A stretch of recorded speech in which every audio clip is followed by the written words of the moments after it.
Hey there, welcome to SharkCast Pod, a podcast dedicated to the greatest sporting club in the history of the world, the mighty Cronulla Sharks.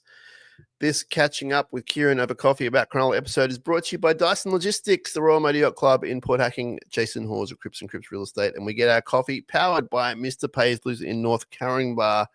On the other end of the line is Kieran. He's a bit sad. I'm a bit sad. We're all a bit sad, but we're going to keep this as upbeat as we can. Sharks eliminated from all competitions, except we did win the Harvey Norman Women's Premiership, which is an awesome achievement. Congratulations to all involved.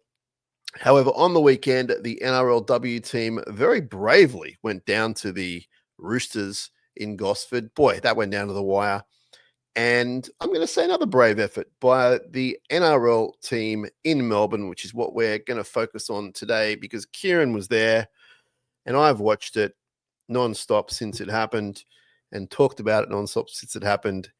Kieran, how you feeling on this first Monday post-season? How you feeling?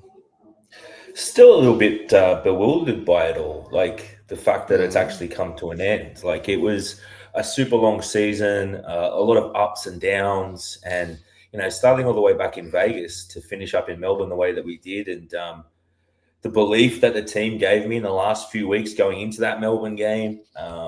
It's kind of strange that it's all over now. To be honest with you, it's a strange feeling because again, there is no like Fanua Blake that's coming next year. But again, there's been a lot of improvement. So there's a lot of questions around what next year looks like for us. There's, Will Candy still have contract and things like that. So, yeah, it's a bit of a weird period for us. But, looking at the Broncos and Storm and that game that's coming up, that should be a cracker. But I still can't believe we're not going to be there. No, it's a bit of a shock to us to be out of the competition now. It's been such a long year, as you said, and we'll talk about a few of those things later on. Let's talk about Melbourne. Let's talk about your experience first of all. You were blessed to be at the pre-game function organised by our friends Lush and Loki and Tim at the Shark Cage. Did you meet Tim by chance? I didn't meet Tim. He was a very popular man, getting chats with everybody. But I did see him at the event. He was across the room. But the boys put on a great event down there. That was unbelievable. And I did have a few laughs when some Melbourne people walked in really bewildered because they were like, what have we walked into? Like, it was just full of Sharks fans. And it was like Sharks fans that I know from different parts of, the Sharks fan world that, I was like, how did you find out about this? But the guys did a great job getting the word out there. The march down the stadium was awesome. Even they got Hazelton and Tooks there, and that was a bit of fun too. Dino was around as well. So, mate, full credit to them. Like, they organised a great event, and that really added to the atmosphere. And it was weird because I wasn't really nervous going into the game. I was having too much fun talking to people. Yeah, nice. Very nice. They do it annually, so people who want to circle the calendar next year when the draw's released, they do have an event there pre-game every year. So that'll be bigger. Having experienced that, I would imagine a lot of people will go back, which is awesome. And congrats to the club as well for putting the word out. That really got the word across the Shark Nation, and to people like Dino and the marketing people who would have organised Tall Tom, Tall Tuku, and Dino himself to be there. It's a nice touch. They didn't have to do that. It's a nice touch. So well done to them. But congrats to Tim, especially in the Shark Cage, because he's got a lot of hype and press over the weekend. But I've spoken to him a few times, and he's the most humble lad you'll ever meet. Not looking for any kind of attention. He just wants the group to grow bigger and better. And from every encounter I've had with him, it's all above board for the right reasons, and no question about that. Just a big fan with a big heart, spends a lot of time and effort to get everything made and organize everyone, and it's family friendly, and cannot talk that guy up enough because the club really needed that kind of thing. Shark Park was pretty dull as far as the atmosphere in game goes, but it's picked up a lot since he's started singing and playing that drum. So big ups to him. Yeah, it's not easy to put yourself out there like that, like he has, because a lot of people have tried to do these sort of things, and there's always critics and there's always people that will not want it to succeed or think they could do it better, but they don't put their hand up. So for him to actually go and to put all that effort in, he's done a tremendous job. And to see some of the pitches he did from where it started to where it's at now, it's only going to get bigger and better. So he should be really proud of that, because that's a tremendous effort. And it's a lot of work too. And sometimes, we were at some of those games where I saw some of the photos he put up of his season recap of like the Cowboys game in the rain. And, we were up in the ET stand, right? So it's a little bit more comfortable, but, he's on the fence in the rain, but beating that drum. So, full credit to him and everybody involved. Yeah, and I imagine it'll be bigger and better next year and moving forward. People want to be a part of it. So that's awesome. And well said, by the way, Kieran. That was very well summed up.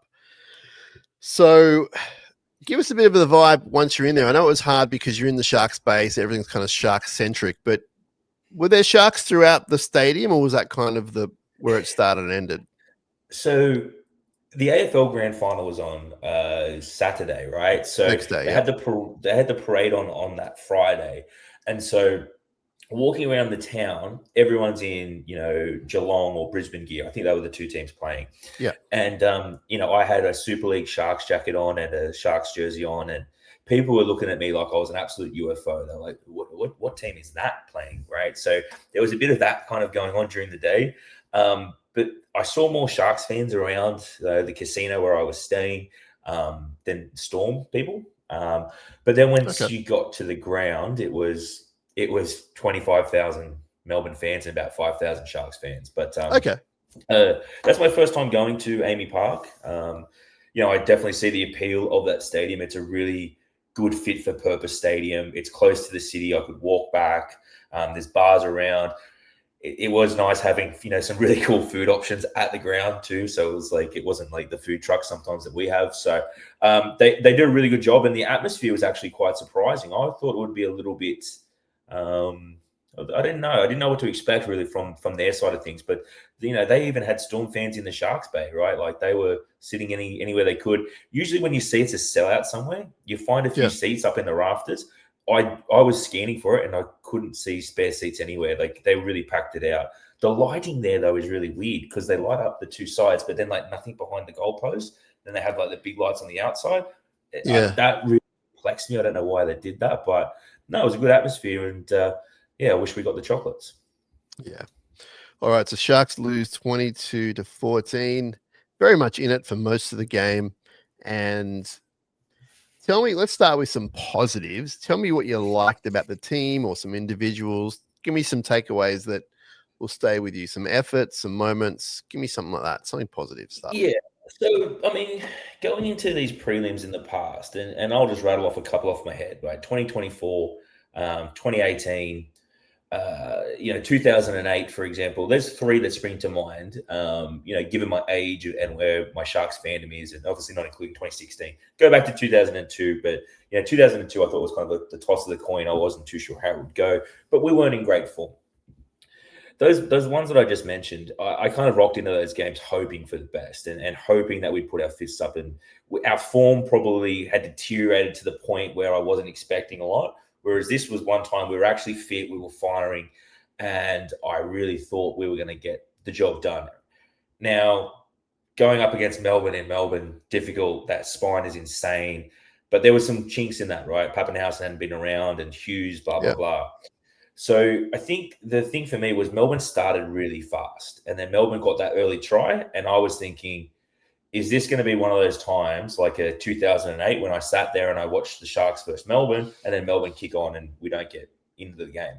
So the fact we were able to peg a try back quickly, and then Melbourne punches right back in the face, and then we punch them back too, right? So I think that early fight from us was something that, when Fitz talks about we're not going to get any worse and we're here to stay and we're going to improve on this, I think there's moments like that they can go back and look at and say, this wasn't like 2024 where we had our fists up for a little bit, but we were always at arm's distance to Penrith, or, when we played against Melbourne in the past and Melbourne just blew us off the park. So I think that resilience was something that I appreciated. I like the fact too that, there were some errors by guys like Trindle and things like that, but they did keep trying to attack. It wasn't one of those times where they went into their shell and then they just got run down. And even the fact that we scored on the bell, I was watching the body language of a couple of players that was it Coates scored their last try? Yep. And they were shattered. And I was watching some of the guys, and, even a Fanua Blake, he was filthy. And, even to the point where he looked disengaged and disinterested. But then when it comes into we got the ball back and all that type of stuff, he was active, pushing, and they were going to the very end. And to get that try at the very end, I think was nice, and we kept the scoreboard a little bit closer. But I think the fact that they went out on their sword, and I think that's all you can really ask for. If you're not going to get the job done, you want to see a decent performance. And there's plenty of areas where they could have been better, but I didn't walk away going, they didn't turn up today, because I do think they turned up. A better team won. Yeah, absolutely, a better team won on the day. We ripped and teared, man. It's just, I think they were up for so long. I'm convinced, Kieran, short turnaround got them, and that's, as Fitzy said, that's fair play in the NRL. That's how it is. You finish fifth and below, you're going to have short turnarounds. So we saw we saw some really poor defensive lapses, not even reads, but just one-on-one misses. The first try for Hughes, the most disabled man, with all respect to that word, in the world right now. And then he goes through Teague Wilton and Jesse Colquhoun, like two of our badasses. It's like, that's fatigue. That's not lack of effort or lack of good reads. And then, we got the Nico Hines error, the knock on. We've got a whole bunch of those moments, and it's fatigue. It's not lack of trying. It's not lack of care. And I'm convinced a large part of that game that we went wrong is because of that. And it's not a excuse, but it's a reason. And they got to be better in those moments. They're the moments you have to be better in. Like fatigue and everything on the line, just find it. Catch the ball, make the tackles. I think the Teague is a really good example. The Teague. She's not the Chad, but anyway. But I think the Teague example is really quite a good one, because he rushed out of the line and he was absolutely belting those Melbourne players. And in that Hughes one, he really put a shot on in that first part of the play, and then he bounced out of contact, right? And so I think the point that you've made is maybe, his body wasn't as fresh as it might have been, because he was really ripping and tearing in defense. And, that bounce out of contact and allowing the offload and all that type of stuff was there to be seen. But I think the frustrating part of it, Sam, is they should have got the job done earlier in the season to get them into the top four, so they would have had that chance for the week off. Because you saw it yesterday with Brisbane and Penrith. That week off is so important. My money was on the Sharks and Panthers grand final, because both those teams had the momentum, and they both had the chance to kind of change that narrative that you can't win outside the top four, because they both had the best momentum of everybody.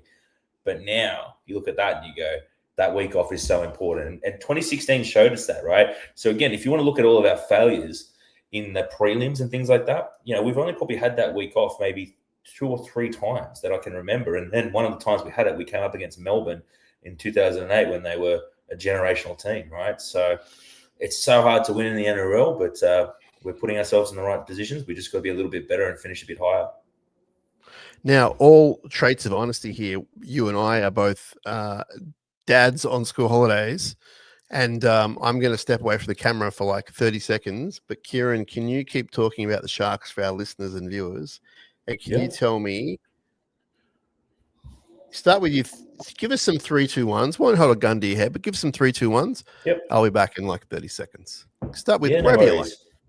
Yeah, so I think for me, if I was to list a 3-2-1, I think it's very hard, because there was a couple of underwhelming performers and a couple of guys there that we were expecting to do a little bit more for us.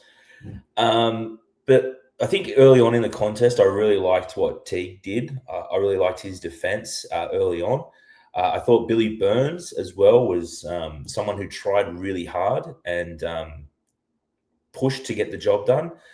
I think Kale Iro as well as Katoa had strong games out wide.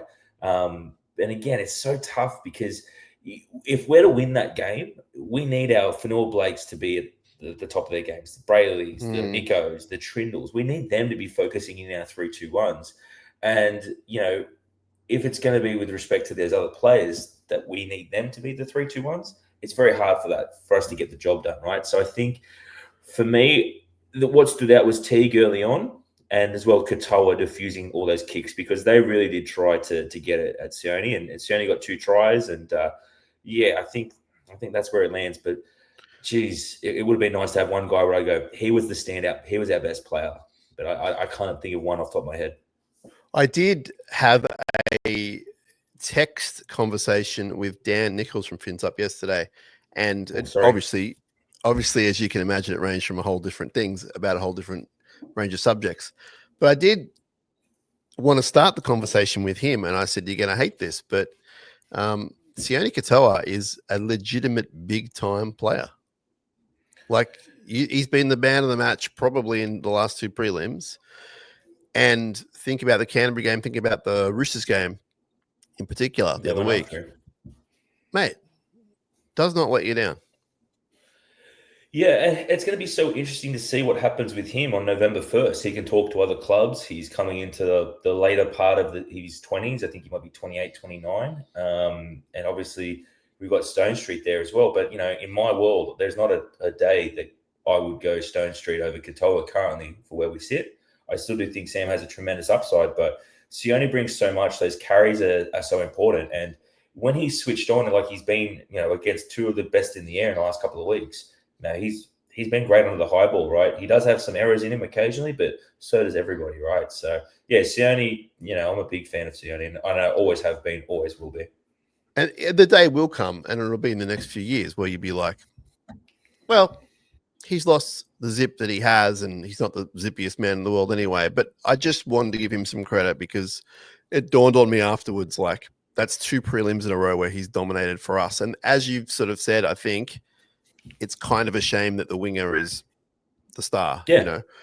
Yeah, and he's 29 next year, right? So again, that's the final year of his contract at the Sharks. Do you re-sign a 29-year-old winger? It's one of those questions, and I think you saw that on his face, right? He was gutted at the end of the game, and I think it dawned on a few players in the last few weeks that, hey, this ride is going to be coming to an end, and I do expect roster change. I think there will be some players that are under contract for next year that will be moved on. I'm not saying it's going to be Sione, but I think there will be a bit of a shake-up in the next few weeks, right? And I think we saw it with Jack Williams. He moved on when a lot of people thought he was staying, and he had a great season at Parramatta. But where would you fit him into the current Sharks side? He'd be fighting for a bench spot, right? And maybe he took the Billy Burns role this year or something. We don't know, right? To be fair, based on his form this year, he'd be right in there. Absolutely, it would be, right? But my point is, right, let's say Arabian gets pushed out and then he goes to, South or whoever and has a great year over there, but we bring in a Michael Gabriel and, he does well here too, right? It's just the natural evolution of having a squad. And, I think a lot of Sharks fans have been a bit frustrated with the consistency that we had. We used the least amount of players in the NRL this season, which is usually a great metric for success. Yeah. It just didn't work out this year for us. So let's talk about that. Let's talk about the squad, and it's been very topical, as you've said, for a while now, but the NRL media landscape is really honing in on it now that we've, again, not made the grand final. I personally don't want to see a lot of change. I'm up for a little bit of change, and I don't think that there's going to be a lot of change, but I think some people would like that. That's not going to work because you've got a really great squad right now, and they're doing what they can to get to the next level. They're close. They showed us against Melbourne they're close. Now, I understand if you have the same team next year, it's another gamble, another risk. But as the coach said, they're not going to get worse. They're going to get better. And I believe in that theory. I do, however, concede we need some change. But it's a matter of how you change it, when you change it, what you do to those changes, who you bring in. And that's as risky as changing a team, in my opinion. So, it's going to be fascinating to see that. Now, I think one of the guys who is at risk is the fullback, Will Kennedy. Now, he had an indifferent game on the weekend. I thought some of the attack was really good. I thought some of the kick defense was not so good. There's obviously the try where they got him. And, if we got Will on the phone now, he'd probably say, well, you know what? I was covering the two big guys inside the markers who weren't going to make the tackle. It's like, okay, I can concede that might be what you were doing. But we can concede they did video on him, and that was found out. That was about it last week. That was a set play. So there are, we did speak about it, him at marker. So there's parts of his play that really need to be cleaned up. But I'm also of the theory that, we went toe-to-toe with the Storm in a prelim. Is Liam Eisen going to get to that next level, I don't think it's fair to put that pressure on him for starters. Is Mawini Harodi going to get to the next level? Is the guy from South, like, you know what I mean? Like, who's going to, unless it's a Ryan Pappenhausen or one of the top 5 guys, who is going to provide that for you guaranteed? Not like he might. Like, who's guaranteed can be better than him right now in that position? And if you can give me someone, and it might be Liam Eisen, I just don't want to put that responsibility on him. I'm all for trying him, but it's a risk. Yeah, I just struggle with the notion that, and as I said, I don't think he had a very good game and he was out of position, and I don't think that's okay. Like, they need to fix that. But the whole blaming of like different players, it's getting a bit tiresome for me. Okay, people want a new fullback. Cool, go get a new fullback. Who's it going to be? Because now, Kieran, what I'm hearing from Shark Nation is we're going to have Liam Eisen. What's the backup plan? And there's not really a backup plan. Yeah, and just while you were talking about that and the squad staying together and all that type of stuff, you know, we know that these guys played Jersey Flag together and they came through, a lot of them together, right? And I'm just looking at here the 2019 New South Wales Cup final team, right? And this is how it relates to Kennedy. So Kennedy was at fullback. They had Katoa on the wing, Mulatalo in the centres, Trindle at halfback, Rudolph at prop, Brayley at 9, and then Wilton, Talakai on the bench, right? So again, that's guys that have been together, not just in majority of those, not just in Jersey Flag, but then in New South Wales Cup. And then, you know, people that we brought in, even like the Rudolphs of the world, have been in that nucleus, not nuclear. Geez, that's a very different thing. Since 2019. Then we've added in the Nicos and all that type of stuff, right? Since 2022. So there has to be an evolution and a freshen up. And again, if I look at Will Kennedy and I go, all right, Will is now 28 years old. In April of next year, he'll be 29. Okay. So I look at that and I go, all right, well, we have Will is who Will is. And have we seen the best of Will? I would probably argue at that age, I would say yes, right? I don't think Will's going to be better at 31 or 32 than he is at 29, right? So I look at that and I go, he's off contract now. And if we can get him on a cut rate deal, great. If we can't, then we have to bite the bullet and make some sort of change. Now, my concern with Eisen is he's been injured for this whole year, right? It's a huge task for him to come back and to have this spot. If we go back a few years to when Fitzy first came to the club, there was a shootout supposedly between Kennedy, Metcalf, Dykes, and a few others for that fullback spot, right? Everybody got injured. Kennedy kept the role and played really well. And Kennedy's been, was leading the Dally M's and all that type of stuff at the start of this year. His form has been very good. But if we're looking at how do we get over the hump, we are locked in at Brayley till 2030 something. We're locked in at Nico till the end of 2029. We're locked in with Trindle for at least another 2 or 3 seasons. I can't remember what he signed on for. So they're safe, right? Will is currently without a deal. And, the way I look at this and I go, I see a world where we give Will this cut price contract that we spoke about, the $300,000 that's reportedly like half of what he was already on this year or something like that. I think he takes it, and I don't think we make changes. I think that's just how Fitzy rolls, and I think that we are crying out for a change there. I just don't see it, and that's interesting. If we are to let Kennedy go, Harodi would be in the mix as well as a backup. But, we do have some other lower graders as well that played there this year in reserve grade and in our flag team that, the club has some high hopes for that are under contract till the end of 27. Yeah. It's a gamble, right? And I would like us to go. Yeah, but those guys are nowhere near ready first grade. Absolutely. So my point is, right, so if you've got Eisen there, who is your 1A, right? And this is assuming Will hasn't stayed. Even there's a world that Will stays on the cut price deal. Will is 1A still, and you've got Eisen there at 1B. Then after that, there's a big drop off, right? Where it's probably the Harodis and all those other things, right? With Harodis being great, but I think Harodi's the center at this part of his career too, right? So if we do have to create some roster space and things like that, you'd like to think we could go out in the market and try and nab a fullback. But at this point of the year, all these fullbacks are already on their deals and they're already tied to their clubs. So to get a club to release a fullback is going to be hard. And you have to try and find somebody who's in a backup role somewhere right now. that is looking for an opportunity that's frustrated? Who are those guys? And would Yeah. the clubs release them? And are they going to be better than what we've got? Like, I don't, with all respect, from what I've seen, and I watch a lot of footy, I don't think Dane Laurie is going to be better than Will Kennedy in this team, as an I example. agree. Yeah. So And I don't think that's it's the worth caliber making you're that looking change. at, man. That's the caliber. Yeah. Okay, so you're saying you think Will signs on and there's not even a competition. It's just Will going to be round one.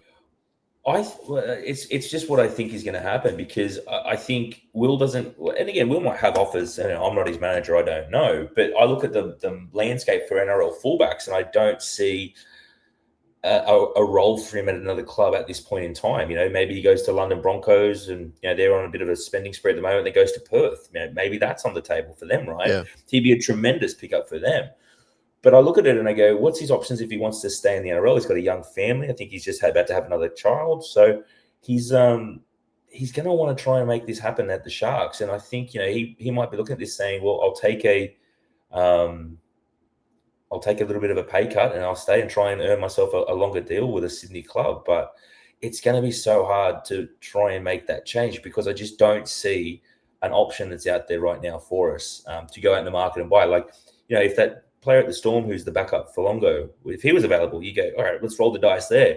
But he's on a longer deal there, and they're not going to give him up, right? So, and we don't have the cash to go out and buy these players too. That's the other thing, right? So we're going to have to place a lot of faith in Ison, and fingers crossed he can get it done. You spoke before about some of our superstars maybe not leading the way on Friday night. Do you want to talk a bit more about that? I mean, let's get straight to him. What did you make of Nico's game? In hindsight, thought he had a much better game than what I thought live, watching it with all the emotions and everything. He had some nice attacking plays. I think maybe my issue was obviously the drop ball, but not so much the drop ball, but what it meant in the big picture. Everyone's allowed to drop a ball. Yeah. But I don't want to be one of those people that punishes him for that moment. I don't think that's fair. But having said that, I think that moment, I think maybe the Britain no try as well, like, they really changed the game to their advantage, because we were humming at that point. And there was so much space for Britain to get that ball down. Like, the hole he went through was absolutely ginormous, and he does. Hole what he set up does. by Nico Hines, I should point out. Absolutely, right. And the ball he did for Burns to make the break and all that type of stuff, right? So, look, it was strange when we walked out there, and it's predictable that Nico would cop the criticism, but I was more disappointed with Trindle. Really? Early in the game when we had that opportunity and we just got another penalty, we were attacking the line and we were trying to get someone at Hughes. And then it just became a shepherd, and we hand the ball back meekly, and I think they'd go down the field, and they might have scored soon after. But to me, that was a real momentum killer for us when we were starting to get on that front foot. And Tricky had been so dominant in the last few weeks that I was expecting him to ice some of those moments. And it just flows, right? Because you even look at Brayley's service at a dummy half. That was weird. That was really weird. They went to the ground, right? And to Nico's credit, he picked up one of those off the ground, which was a much harder pass to take than the one he drops later.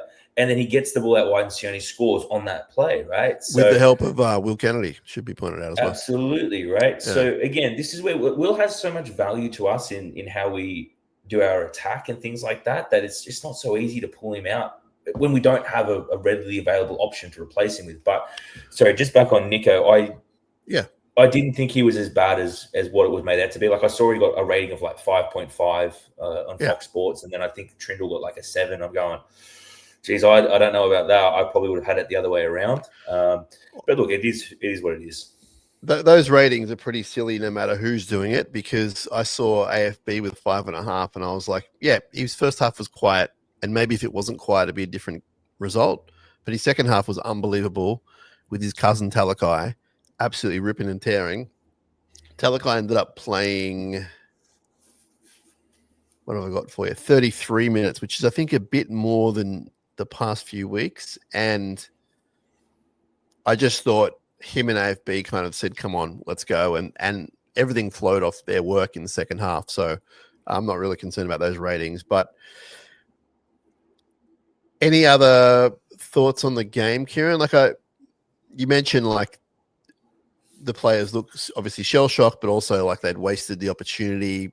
We're speculating, but that's our thoughts, obviously. And I think that, like, I've never seen Blake Brayley with that emotion after the game. He was, he's smiley usually no matter what. He was just a broken man after that, which is actually good to see that he understands it all at his age and his inexperience as a captain and everything. Like, he knows what it meant. And, the one thing we can absolutely say is that they never stopped trying. They didn't give in. They didn't roll over.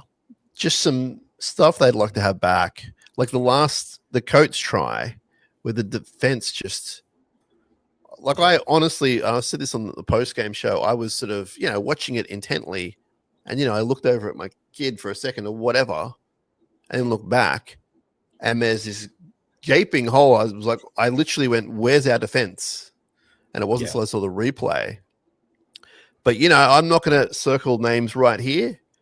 But if you want to go look at some poor defensive efforts, go look at that and some one-arm grabs, and then come back and tell us what you think about the halves, for example, because they're plays where you can do better. Like, you can do better on. That's not fatigue there. That's poor positioning. That's a whole bunch of stuff. So I reckon those are the moments that the coach would love to have back. Not so much a Nico drop ball or whatever. And I'm not talking that down, but now I just remembered how angry I was after that last try to Melbourne. I was just like, come on, guys.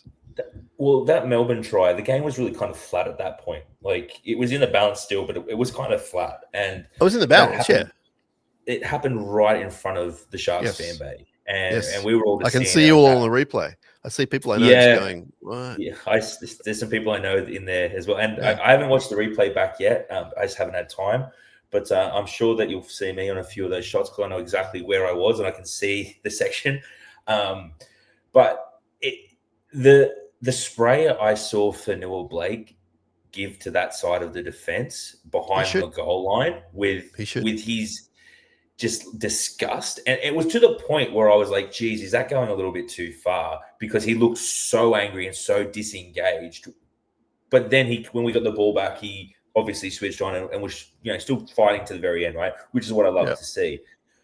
I think that's the type of stuff that I go, all right, there's still some hope here. The one thing that kind of deflated me the most was how physical Melbourne's pack was and how much they dominated our pack.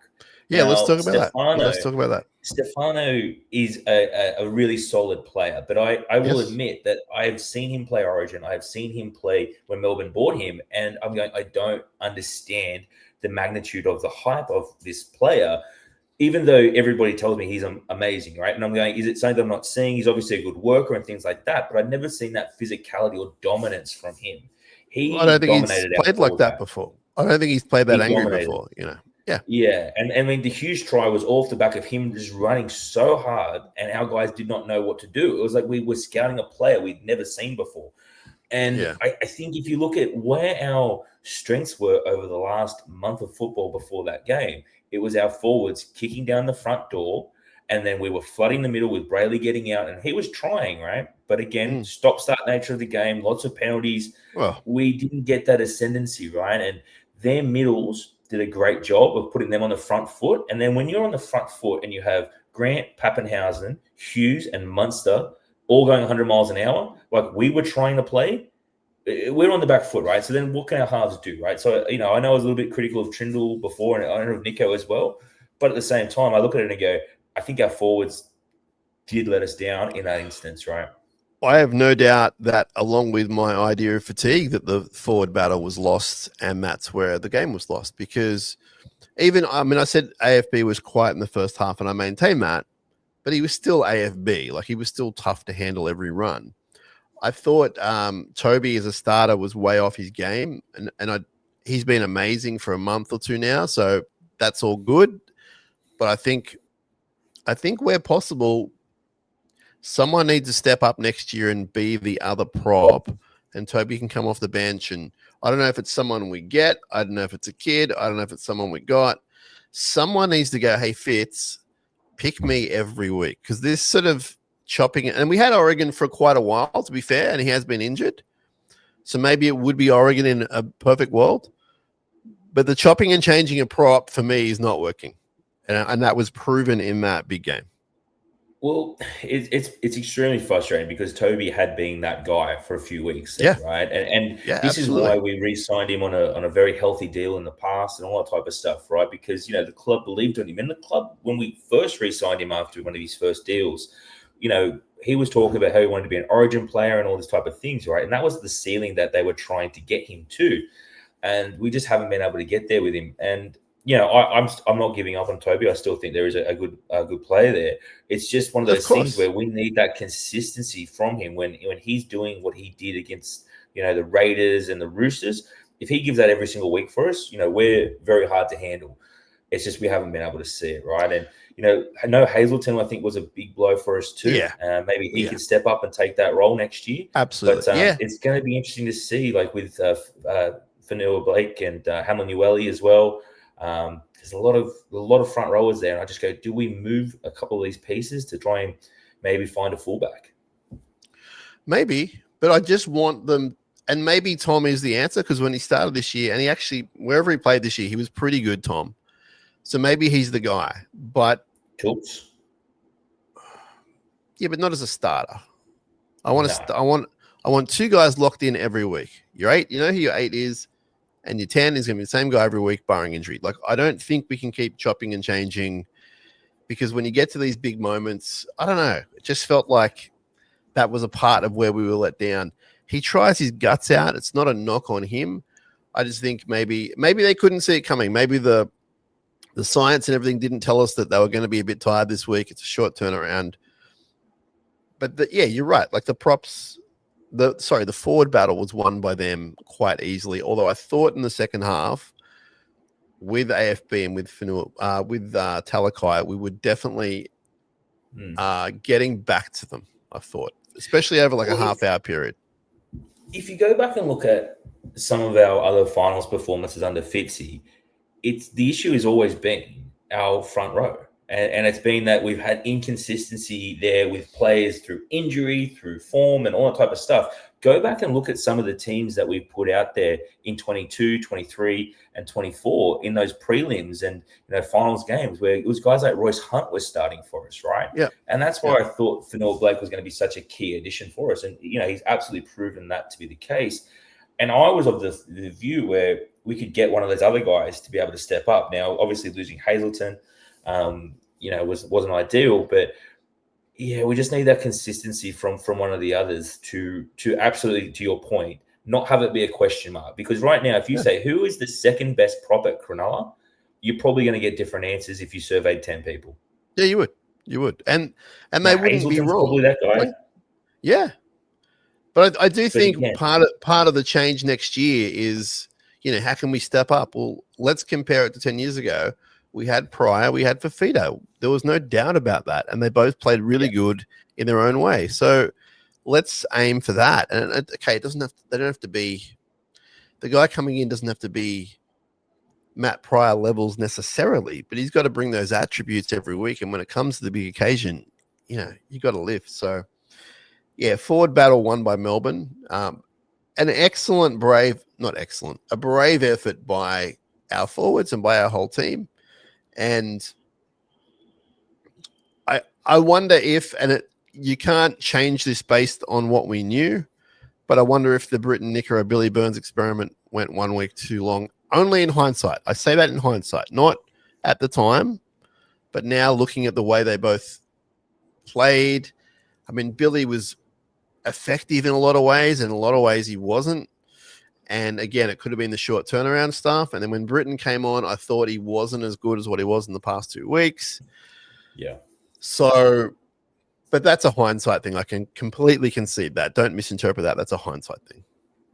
Yeah, and I guess if you go into a game and you say, right, well, our bench today is Talakai, Hamlin Ueli, Nakora, as that nucleus, right? You're going to go, well, we're going to be in the game. Having Nikora and Talakai together on a bench, to me, was just absolutely such a treat, right? And obviously Kafusi was on there too. But I just think having Nikora as that injection works when you get that ascendancy and that front foot football, and they just weren't able to get it, right? And Britton's not a guy who's going to come on and make a ton of meters. He's going to come on and make impactful runs and bruising tackles. And in a game when we were kind of chasing, it was hard to make that as effective. If we were able to, and we saw this in the game before, if we kept teams to a similar scoreline, and then our bench comes on, we were able to kick on ahead of them through that intensity that our bench was bringing. But I think that Pappenhausen try, it just took the whole wind out of the sails, and it just made it, I think it was an 8-point game at that point. And that really hurt us, mate.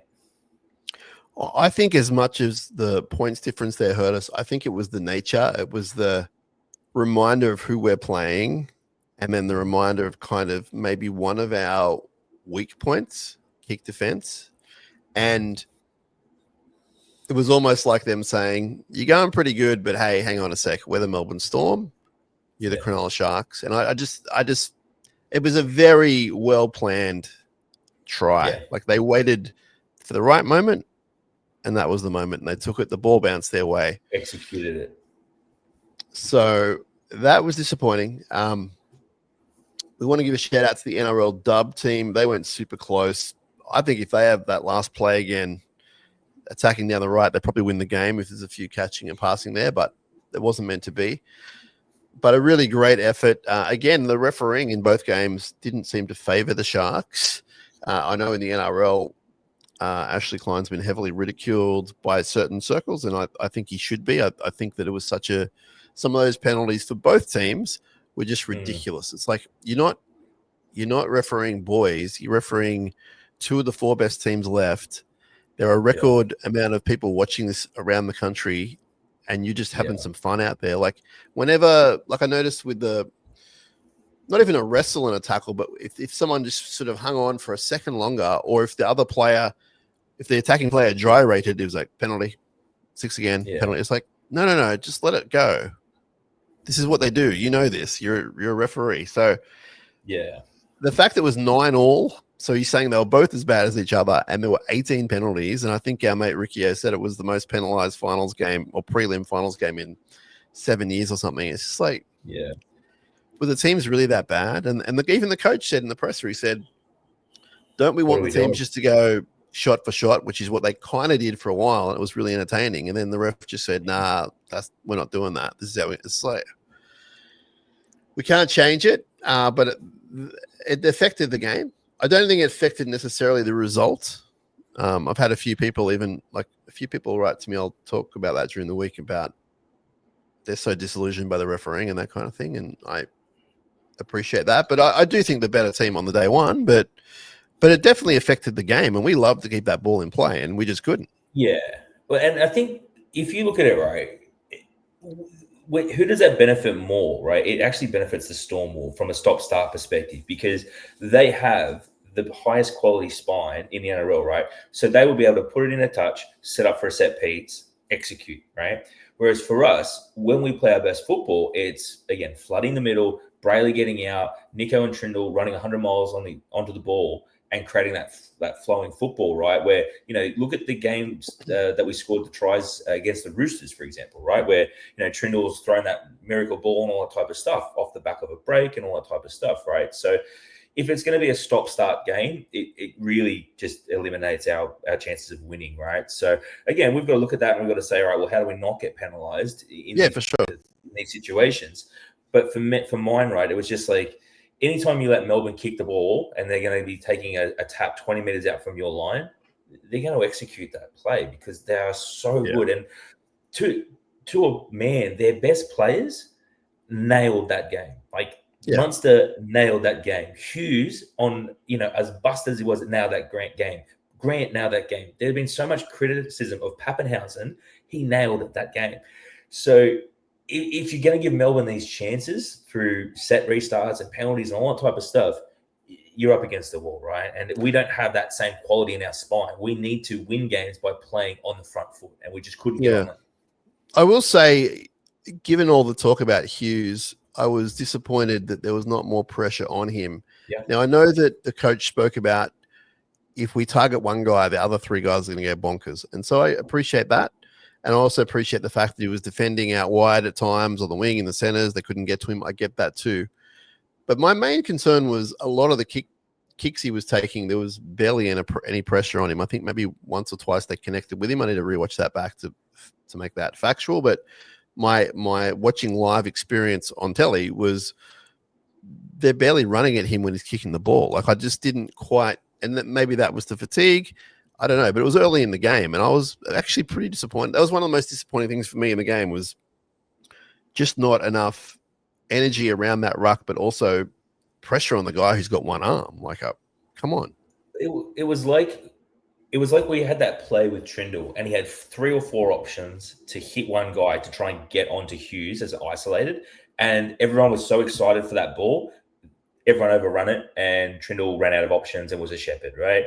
And we didn't go back to it, right? And then I don't know if this was before or after it, but it felt like when Hughes did the palm on Colquhoun, it was like, okay, well, his arms and his shoulders are fine, right? So it's like we just said, all right, there's no issue there. Like, we're not going to go at him, right? And that try that he scored gave him so much confidence, and that stadium was rocking at that point, right? And that's when it's that moment, that moment, oh, here we go. And to our credit, we didn't give up. We did stay in the fight. It's not good enough that we didn't win and all that type of stuff. I'm not happy. I'm not making excuses. Yeah. But sometimes another team is at a different level to us, and it's on us now to get to that level of the Storm and have our players execute like that. Because if we had Nico Hines or Trindle with a broken wrist and a dislocated shoulder on different parts of his body, Melbourne would have absolutely got at that guy. Yes. And to the coach's credit, he did a really good press conference. Go watch it if you haven't on sharks.com.au. And he conceded that, we're not quite there yet. And I really liked his press conference. He showed a lot of emotion, a lot of honesty. He didn't BS anyone. And I was impressed by that. Now, before we get to a familiar segment to our long-term listeners, and before we let you go, Kieran, so we've spoken about next year. We think we're going to see a little bit of change, or at least there'll be options for that to happen. We probably won't find anything out for a few weeks at least. But I agree with the coach. I don't think we're going to take a step back. Do you think? Yeah. Because the reason I say that, I don't think we lose a game like Canberra again for a long time. Like, I don't think under Fitzy necessarily will lose a game like that. All right, so that's 2 points. And if they're just a little bit better in all those games we spoke about, they're a top 2 team. Yeah, and I think that's the core of the frustration that I had with this squad. Was my expectations were the last month of football that they produced. I thought that's what they were capable of, right? Now, again, we can point out the Canberra game, the Brisbane game, the Tigers game, and the Roosters game, right? That's 8 points sitting right there that they genuinely gifted to our opposition, right? And we didn't turn up and we didn't execute. And some of those games, we still almost pulled out, right? And in the past, we had pulled them out, right? But this year, it just felt like we were waiting for September. And to that point, I think that there's going to be so many lessons learned about this year. And I think Riccio touched on this too. If you look at the Sharks' early travel, they went deep into the finals last year. So they had a late finish, but then because we went to Vegas, we had an early start. So he was sort of saying that the fatigue that you saw in the Sharks was because of a lot of that stuff that went on, where they weren't as fresh as say the Canberra team, who had a full off season, season ended early, proper preseason, all that type of stuff, right? So I think there's going to be a little bit of that going on. There's going to be a kangaroo tour that we're not going to be too heavily involved in, I would assume. Maybe Blake Brayley's in that squad. That's probably about it. Then if you look at the Tonga-Samoa situation as well, there's going to be a couple of guys in that. Fanua Blake's going to be in there. Katoa potentially, although he hasn't been selected in the past. Talakai hasn't been selected in the past. Seems like he's had an issue with the Tongan coach. Outside of that, there's Ronnie and Nakora for Imagine if Talakai had an issue with you. You just wouldn't sleep at night. But he's talked about it. He's like, yeah, me and I think it's Christian Wolf. He's like, I don't know if he's still the coach. He's like, yeah, no, we don't get along. And because like Talakai was just not played in the World Cup finals and all that type of stuff a couple of years ago when Tonga went on that run. It was crazy. Like he wasn't even on the bench. He just wasn't in the team. So look, we'll have a few guys that'll do some representative duties, but we won't have the Vegas start, which is, I think, the big thing. And it's not that the Vegas thing wasn't worth it because, there were so many metrics that show that it was worth it for us as a club to do it. It was a great experience for the players and all that type of stuff. As fans, it was great to go. But I think having a more settled start, and hopefully we don't have, basically 3 months on the road to start the season and then, all our home games backloaded in the back end of the year. But I think the key thing to win a competition, Sam, is having players fit and healthy. And we had that this year. And I think that's the frustrating thing. We didn't have Cam Shaw. We lost Hazelton at the end. But, you look at how we went into that game compared to how we've gone into finals before, right? With, having to move Talakai out to the centers, or Nico's not played for 2 months before coming back for 2 weeks, and having to rebuild combinations and all that type of stuff. So I think if we can stay fit and healthy next year, it's going to be a big thing. But again, another year older, another year with this squad together, I do think there will have to be a little bit of a freshen up. Yeah, and I think that should we lose a prelim, I think that's when we can start asking some serious questions. I think that at the moment, I'm happy to be there.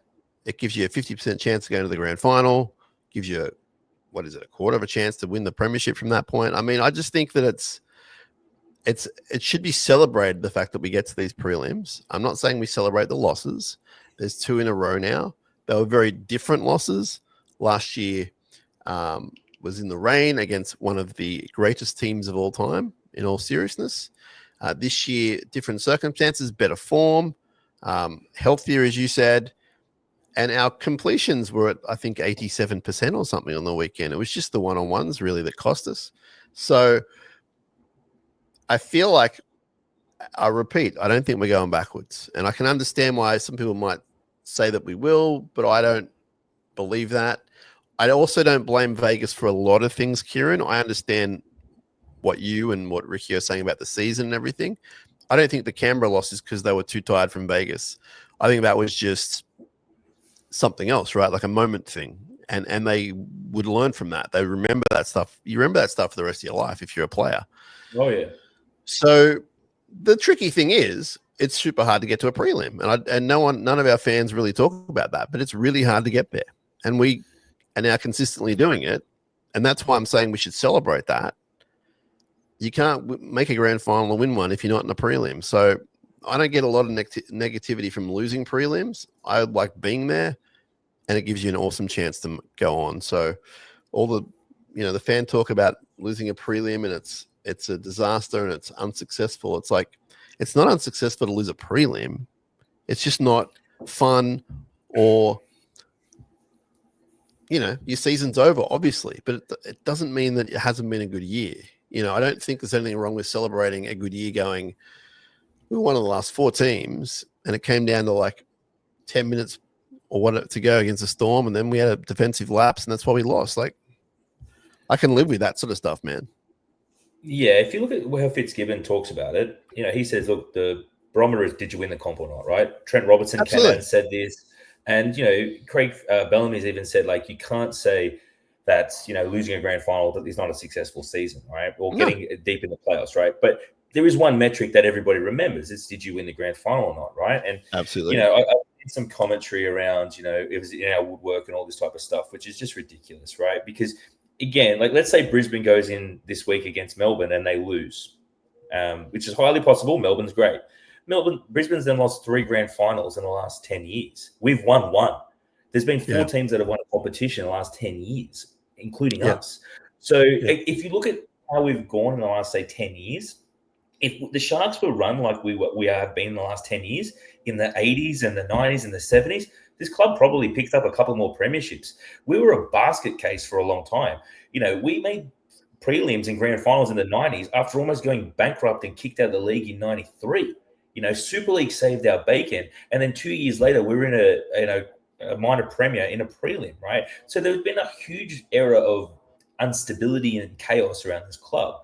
And if our results weren't as strong as what they've been, we would not exist as a club.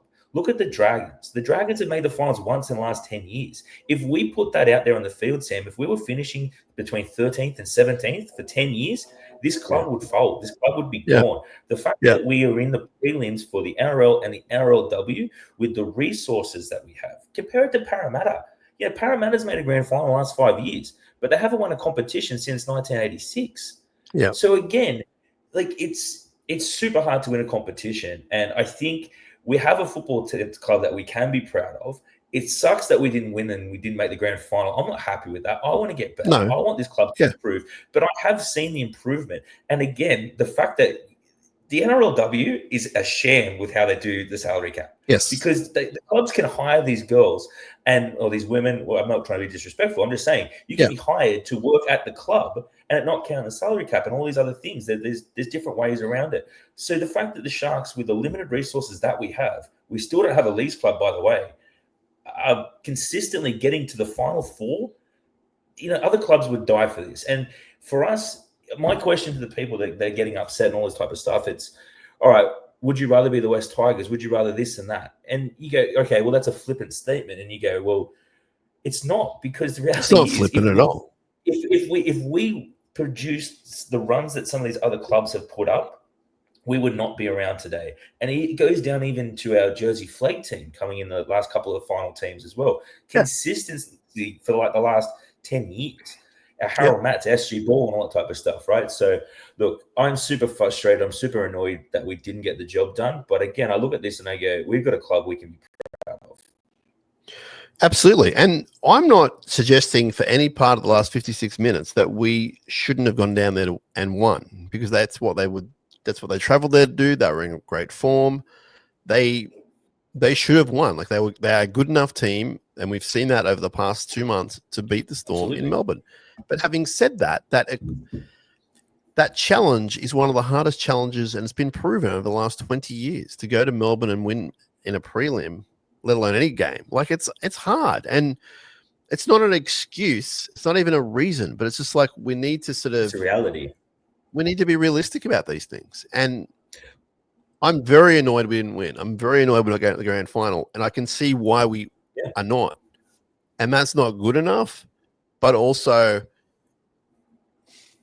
as Nico said, sometimes it's not your day.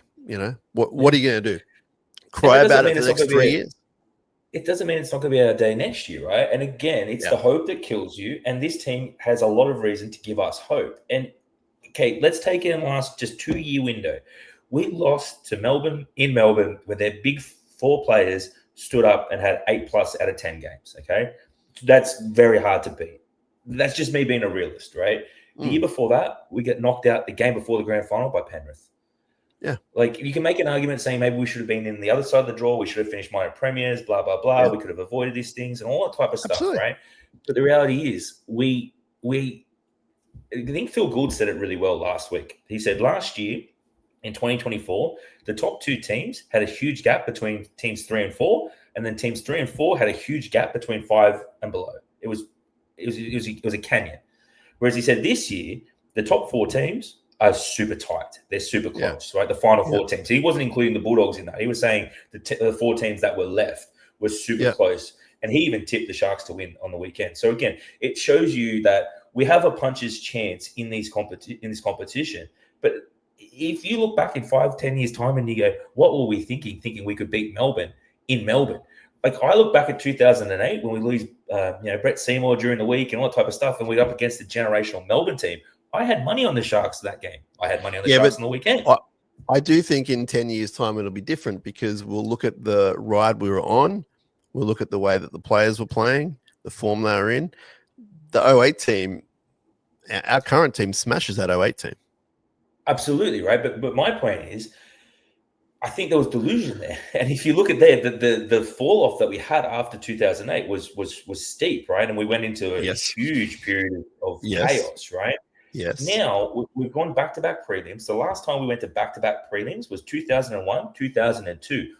We also got rid of John Lang in 2001. We got rid of Preston Campbell, who was the Dally M medal winner for 2002. Sorry, 2001, going into 2002, we punted him off with Oaks. Then we sacked Chris Anderson halfway through 2003.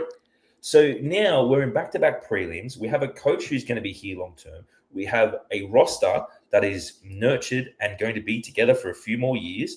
We need a few tweaks. We need to get better. We need to bring in some players.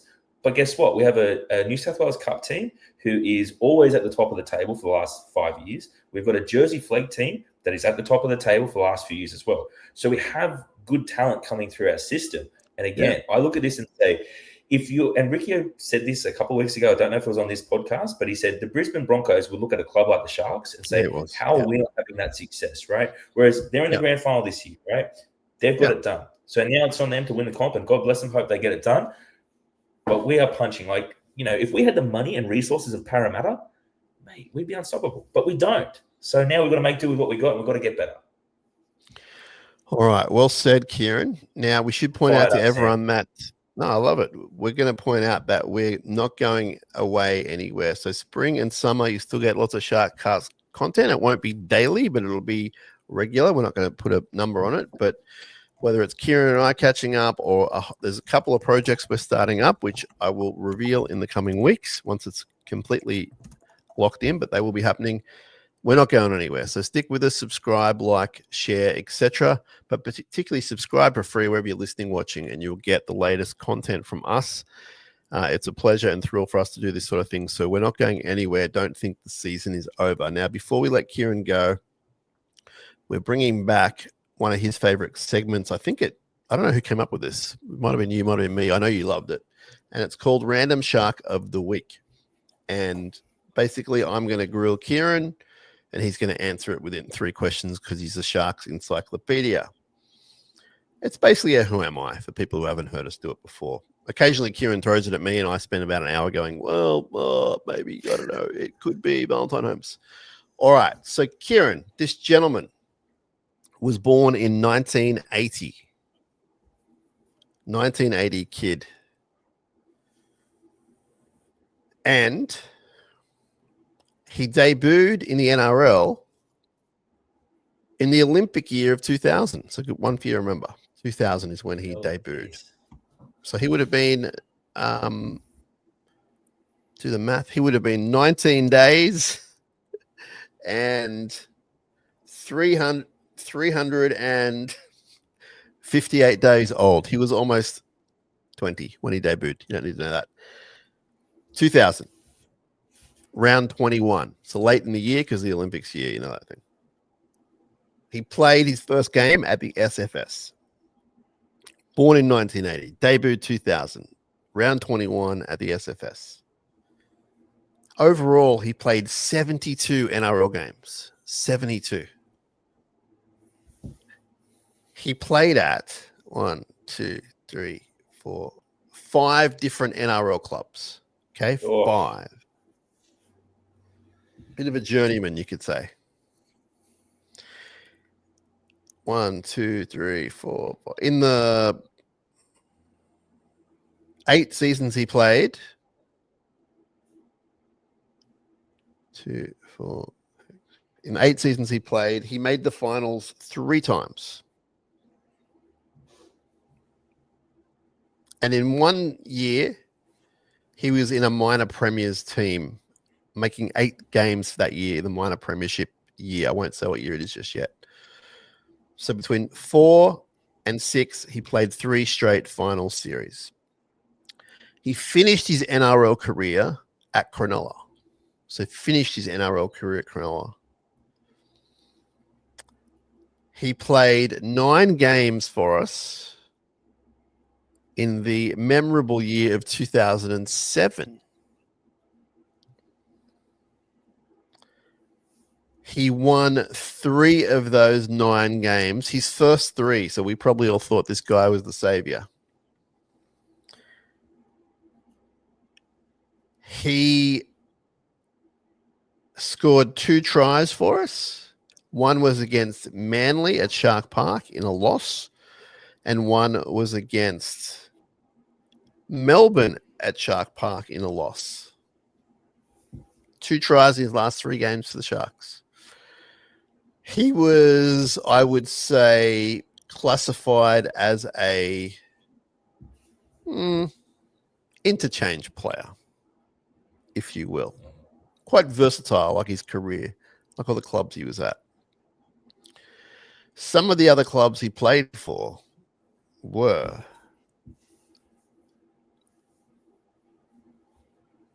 I'll give you two of them so far. He played for the Eels and for the Dragons, as well as the Sharks, and two other clubs. Any hints? Any ideas? Any guesses?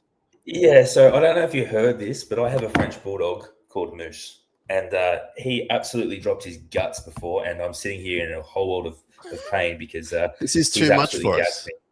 Yeah, it's too much for me at the moment. But what I'm going here is I'm thinking it's a forward. I thought you were going to say the person I'm talking about, his nickname is Moose, but okay. No. A forward, yeah, okay. Forward. A big angry forward, and I'm thinking there's two guys that are coming straight to mind. Yeah. Is this one guess or two if I say the names? It'll be two guesses. You can have as many, but it'll be noted how many guesses you've had. Is it Craig Stapleton? No. Adam Peake? No.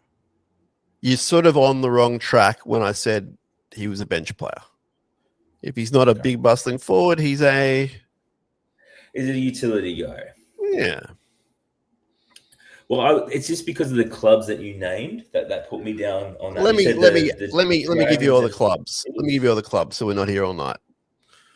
Played for the Warriors, the Storm. Henry Perenara. Your third guess is correct, my friend. Henry Perenara. 9 games for the Sharks. A very memorable last game for him in a Monday night clash. We lost 17-16 to the Storm, but I remember it being one of the most wholehearted performances by the club I'd seen, and he played lock forward. And if I look at that team, so they've got Billy Slater, his 100th match, Folau, the great ingrate Folau. That's about all we'll say about that on this. Greg Inglis, Cooper Cronk, no Cam Smith. Anyway, we had Mitch Brown at fullback, the next David Peachy, David Simmons on one wing. We had Reece Williams playing in the centers. Halves were not bad. Dykes and Seymour. Your man, Jacob Selms at prop with Craig Stapleton. Back row, Gallen, second row, Douglas, second row, Henry Perenara lock. The bench, your friend Ben Ross, Cam Serraldo. The very random Shark of the week, Anthony Watts, and I believe another one who's been random Shark of the week, Dane Weston. So you can see why that was a wholehearted effort by the Sharkies to lose one. Henry Perenara went on to be a very topical referee for a while. I'm not sure if he's still in the ranks doing something. Maybe he's doing office work or, in all seriousness, admin, coaching. I don't know what he's doing, but I do remember liking him as a player. The fringy that he was, wholehearted. There was skill. He had some injuries. But he always had that potential that he was going to be like that guy. Yeah. And then I remember when the Sharks picked him up, and like 07, it was kind of like that weird sort of time. But, you know, he really came in, did the job. And to your point, like he did look like he was going to be someone that was going to be really great for us. And then he didn't play again after that season, right, with us. He might have gone to England or something, but he didn't play NRL. Yeah, he didn't play in the NRL. But I remember he popped up as a referee pretty soon after. Like it would have been maybe. Like so he was. Right? He was. I think there was some sort of push for like former players to get on in, and he was in straight away because. That's right. So Reece retired early because of injuries. We know. I think Henry was injured, but also a bit older. And just a really fit, I mean, you remember him from refereeing, he's a really fit person. So he fitted the job. I won't suggest he was the best referee in the world, but, you know, full credit to him for doing that and getting that far. But played 5/8 in a couple of games as well. Narrow losses. I said he lost his last sort of 5-6 games. They were narrow losses, nothing shameful, 07. But, that's your random Shark of the week, Henry Perenara. I remember he came through in that Melbourne team, and that Melbourne team had a ton of like young players that were going to be like anything, right? So I'm just seeing now he started at Auckland, but I remember when that Melbourne team around 2000, 2001 with like Matt Rua and like Tessa Lavia. I mean, this is probably I'm blending years here together, but They had like maybe he was like rookie of the year in '99 or something like that. Yeah. And then Yeah. just didn't quite make it. But that Melbourne team would always find these players, and you know, he was definitely one of them, and he had some huge raps on him. But yeah, he was my favorite random Melbourne player was definitely Matt Rua, because I remember he would come off the bench or he would play in the back row, and he would put people into comas with his defense. He was that good. All right. On that note, we're going to say goodbye. Thanks for your time, Kieran. Appreciate it. As I said before, people, keep listening, keep subscribing, and you'll get more SharkCast as Kieran's house falls apart. Kieran, hope you're doing okay after the loss. Hope all of our listeners, in all sincerity, are doing okay after the loss. We'll be back, and just like the team, SharkCast will be back. We'll be back before the team, actually, so stick with us. And this has been Catching Up with Kieran over coffee about Cronulla. We will talk to you all soon. And in the infamous words of our favourite club, up, up, Cronulla.